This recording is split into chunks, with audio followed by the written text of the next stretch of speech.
Welcome to Franchise Marketing Radio, brought to you by SeoSamba. Comprehensive high-performing marketing solutions for mature and emerging franchise brands. To supercharge your franchise marketing, go to SeoSamba.com. That's SeoSamba.com.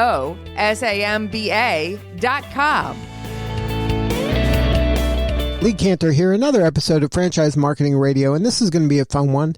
Today on the show, we have Brian Helfrich, and he is with Summit Coffee. Welcome, Brian. Hey, thanks, Lee, for having me. Well, I'm excited to learn what you're up to. Tell us a little bit about Summit Coffee.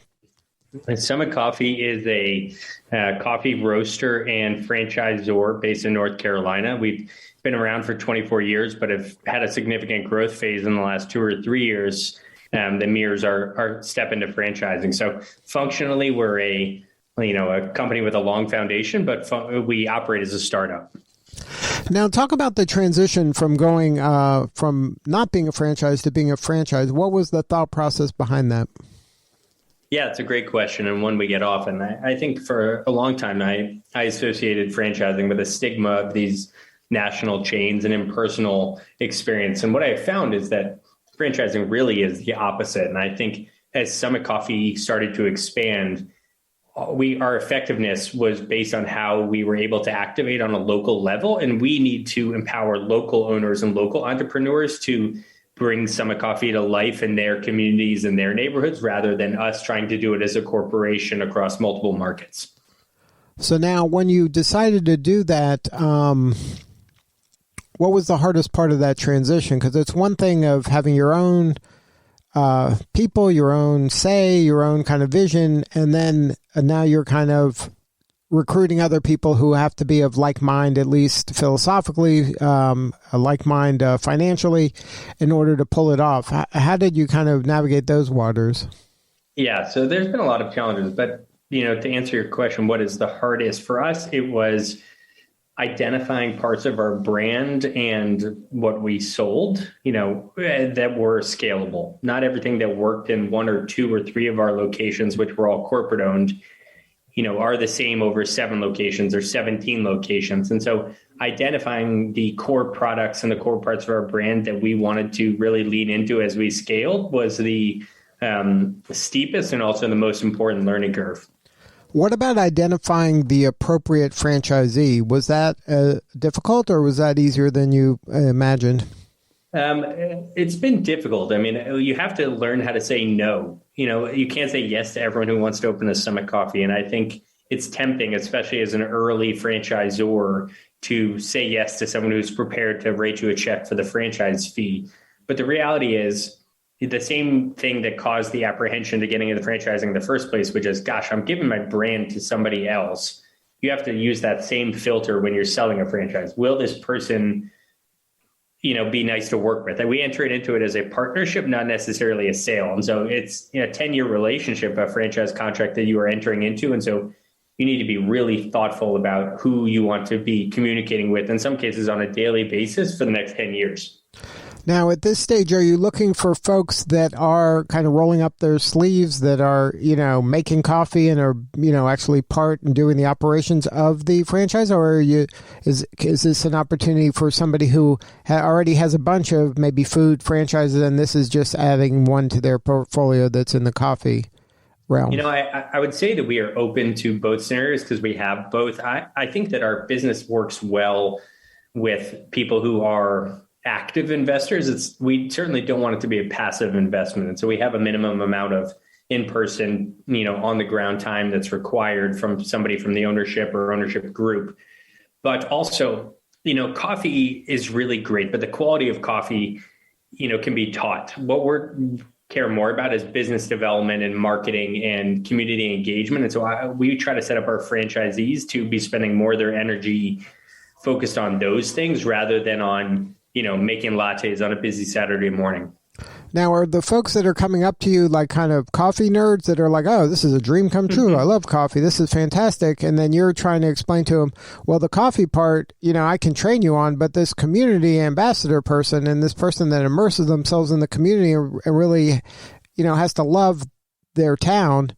That's, maybe they didn't think they were signing up for that too. Yeah, that's a great question. Well, we were very thoughtful in how we marketed our franchise, and we are trying to cater toward people that aren't necessarily coffee nerds, so to speak, because I think we found out early that people who are really particular about how they do coffee are not going to be as inclined to be part of a franchise system. Those are the people that want to have more control over their menu, where they're sourcing their products from. So we found ourselves, being more appealing to people who were interested in, getting into entrepreneurship, people that wanted a potential career transition and starting to lay the groundwork with one store and hopefully opening multiple stores. So we are not having much sales conversation at all with people who are real coffee nerds. And we have coffee drinkers and people that love coffee, but it's more about what coffee does and allows, which is connectivity and, happiness and joy. Now, are the people that are attracted to the brand so far, are there some of them those folks that were just recently, maybe part of the Great Resignation, where they're just saying, hey, life has got to be more than this cubicle. I want to, kind of carve my own path here. Are you finding some of those people raising their hand and saying, hey, this looks like a great second act for me?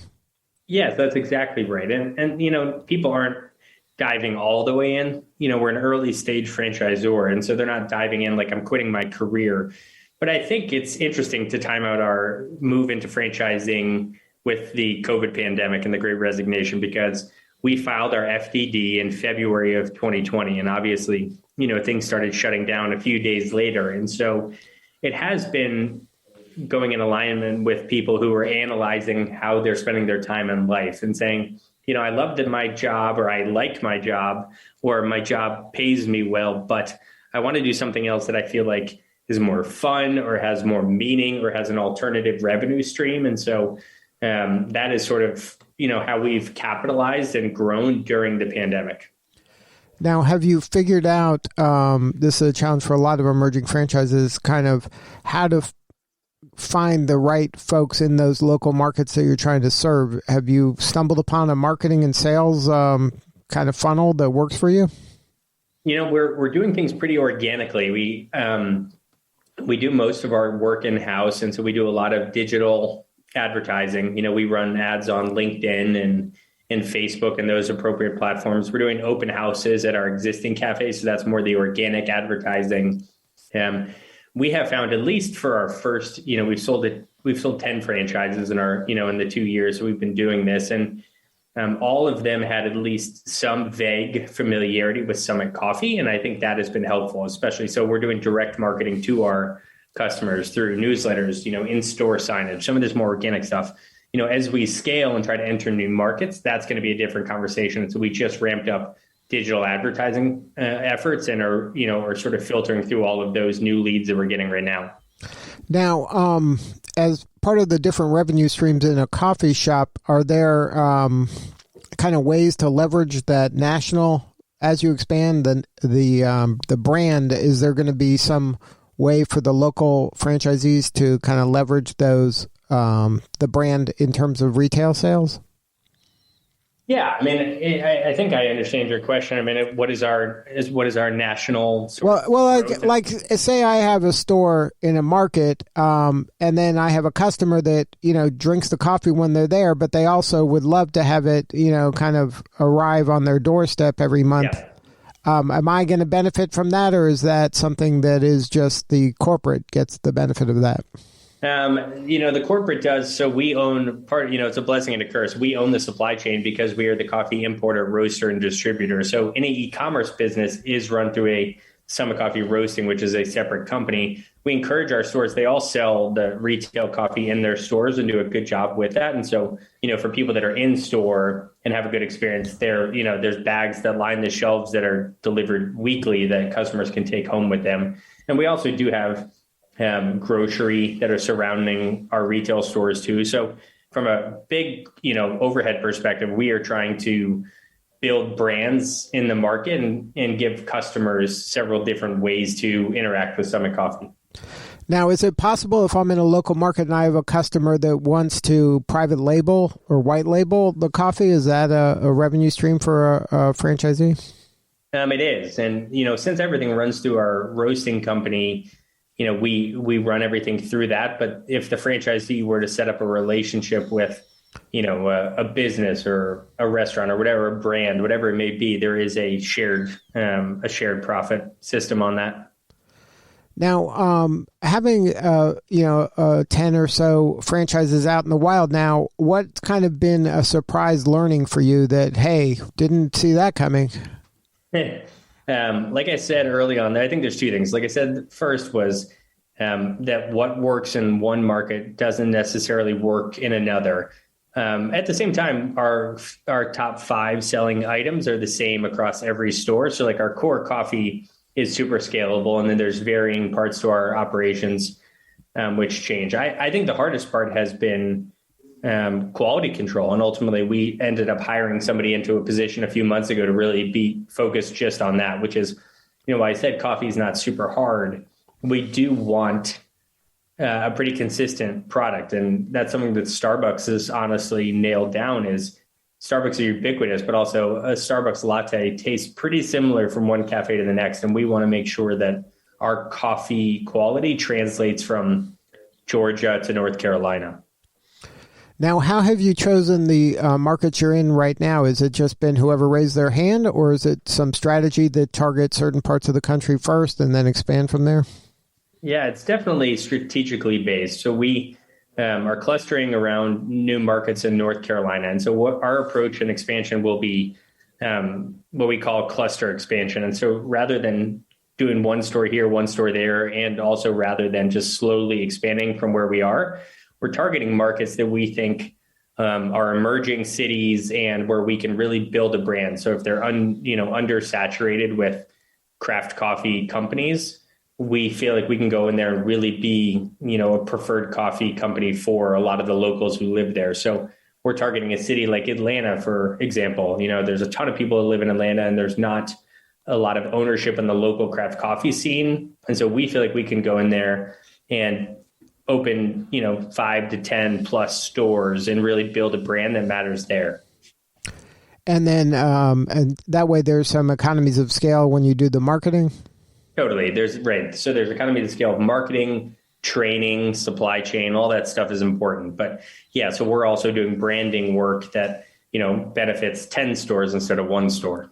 Now, is there a certain kind of characteristics of a good market? You mentioned kind of up and coming, or maybe tech oriented, or is it college towns? Is it, is it some, like, what are some of the qualities these clusters have? Great question. Yeah. I think young families is our best and most successful demographic. And so, older millennials, younger Gen Xers, I think are big to us, people that have kids and starting to have kids. And, we have success in college towns, but really that's works. And so it's cities where that has, we're going into Atlanta, for example, and we're targeting the several different vibrant suburbs of Atlanta rather than the downtown Atlanta area.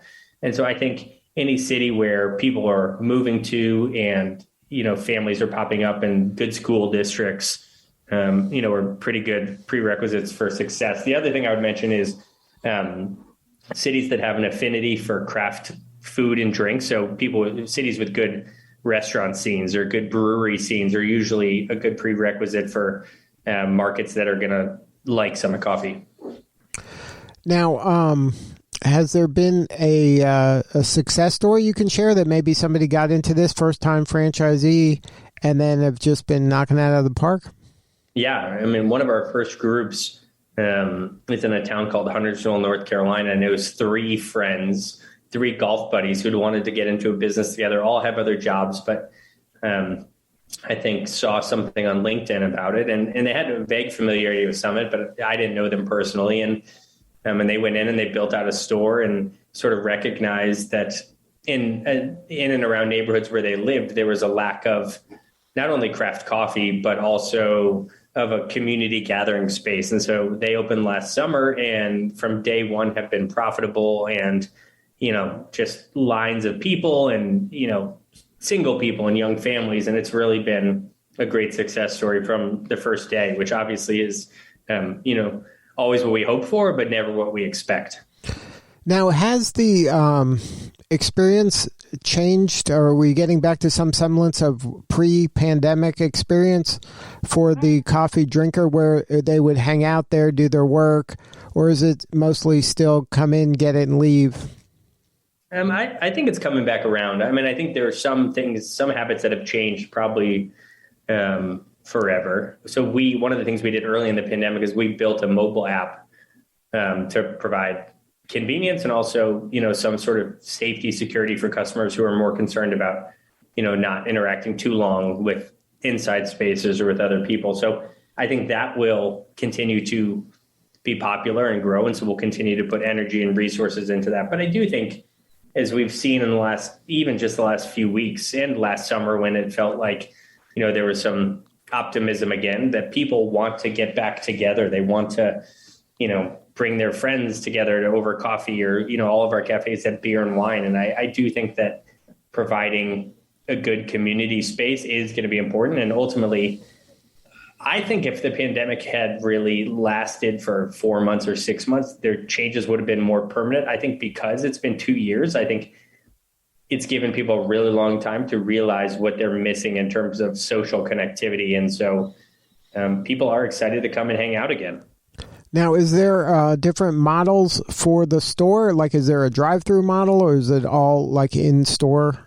Yeah, there's different models. We've not done drive-through yet, but I'd be surprised if we don't have one in the next couple of years. So we design every store customizable. And so we do not have a one-size-fits-all, which is very different from most franchisors. And it's definitely more work for us, but we also feel like is more authentic and genuine to the local communities, that every summit looks the same. So, and it depends ultimately on where we are. So we have one in a high tourist, high pedestrian market that's a much smaller store, where people aren't going to sit down all day, but they sort of want to be in a place where they can get a cup of coffee, get a great experience, and then move on with the rest of their day. And then we have other ones that are more suburban, where bigger square footage, more patio space, and those are going to be different looking cafes, obviously. So we have a range of what a Summit Coffee can look like, and I'm sure that we will both hone in on those things, but also continue to expand, like through a drive-through model. So if somebody wants to learn more about the opportunity, what's the website? Website is summitcoffeefranchising.com. Good stuff. Well, thank you so much for sharing your story today. You're doing important work, and we appreciate you. Thanks so much for your time. I appreciate it. All right, this is Lee Cantor. We'll see you all next time on Franchise Marketing Radio.